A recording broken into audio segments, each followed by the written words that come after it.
आज की हमारी कहानी का शीर्षक है जीजाजी की समझदारी। रोहित की दीदी समीक्षा की शादी अर्पित से हुई थी। रोहित 20 साल का था जो कि अपना पूरा दिन मोबाइल पर ही निकालता था। कभी पबजी खेलता तो कभी यूट्यूब चलाता। एक दिन अर्पित और समीक्षा समीक्षा के मम्मी पापा से मिलने आते हैं और देखते हैं कि रोहित मोबाइल से हटने को तैयार ही नहीं है। अरे रोहित, तुम्हारी तो आईआईटी की परीक्षा है ना? तुम तैयारी नहीं कर रहे हो परीक्षा की? वो सब तो मोबाइल पर ही हो जाएगा। ये देखिए, ये है गूगल। इससे जो भी पूछो वो सब बता देता है। तो आखिर कागज क्यों बर्बाद करूं? अरे पर तुम इन प्रश्नों की तैयारी बिना लिखोगे कैसे? उसमें क्या है, ये देखिए नोटपैड, बिल्कुल कॉपी जैसा है, इसी पर कर लूंगा। हम जब तुम्हारी उम्र के थे तब हम दोस्त मिलकर प्रश्न हल किया करते थे। उससे हमारी हैंडराइटिंग की भी प्रैक्टिस हो जाती थी और समय का भी अंदाजा लग जाता था। और फिर साथ में हम एक दूसरे की मदद भी कर देते थे अगर कोई अटक जाए तो। आपका जमाना अलग था जीजा जी, अभी जमाना फास्ट और स्मार्ट हो गया है। जमाना क्या, अब तो फोन भी स्मार्ट हो गया है। समय के साथ बदलना पड़ता है जीजा जी। अब बस भी कीजिए, आप हर चीज को लेक्चर में बदल देते हैं। रोहित अच्छा कर लेता है परीक्षा में। इतने में अर्पित के सास ससुर जी आ जाते हैं हॉल में और अर्पित इस बारे में बात नहीं करता। हालांकि अर्पित को लगता तो है कि पूरी तरह मोबाइल पर लगे रहना सही नहीं है, पर वो इस बात को और नहीं छेड़ता। ऐसे ही 2 दिन निकल जाते हैं। समीक्षा, मुझे काम से फोन आया था, मुझे वापस काम पर लौटना पड़ेगा। पर हमें आए हुए तो 2 ही दिन हुए हैं। अभी चले गए तो माँ और पापा को अच्छा नहीं लगेगा ना। अच्छा ठीक है, तुम रुक जाओ, मैं काम खत्म करके फिर लौट आऊंगा। एक काम कीजिए ना, परसों रोहित भी परीक्षा के लिए निकलेगा, आप उसी के साथ निकल जाना।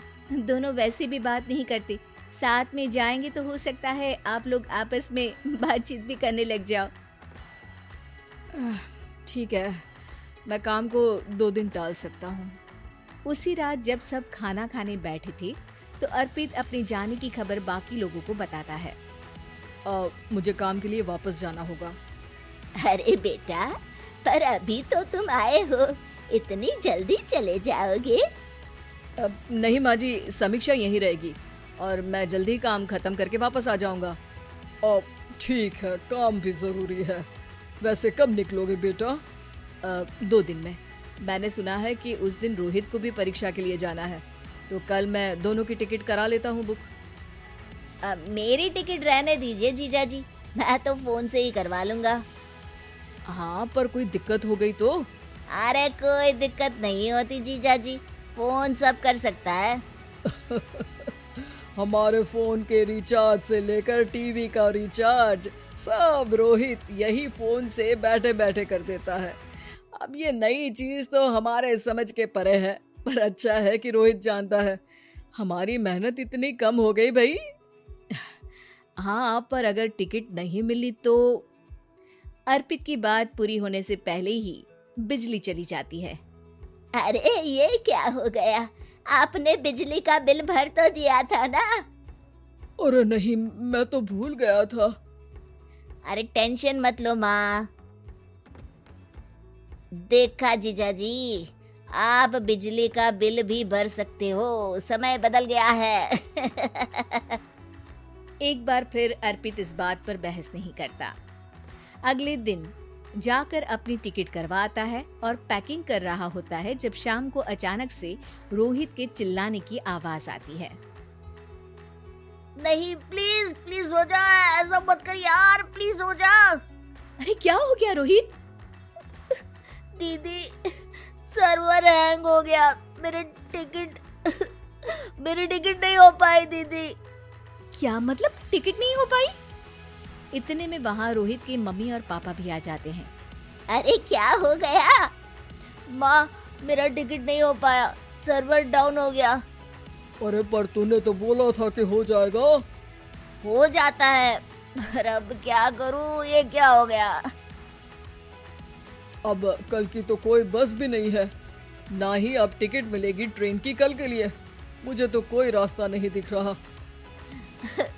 अब फिर लगता है मेरा ये साल बर्बाद हो जाएगा।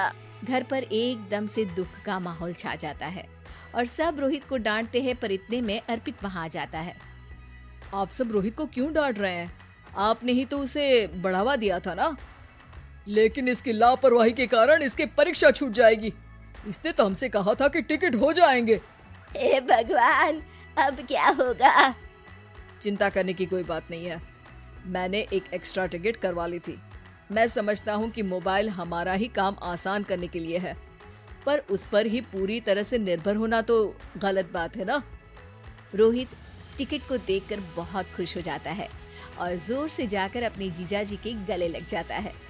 सॉरी जीजाजी, मुझे आपकी बात ध्यान से सुननी चाहिए थी, पर थैंक यू सो मच। हाँ बेटा, तुमने तो इसका भविष्य बचा लिया। शिक्षा, दूसरों से मदद मांगना गलत नहीं, पर दूसरों पर निर्भर हो जाना गलत है। तो अगर आपको हमारी कहानी पसंद आई तो हमारे चैनल को सब्सक्राइब कीजिए, लाइक कीजिए और शेयर कीजिए। मिलते हैं अगली कहानी के साथ जल्द ही।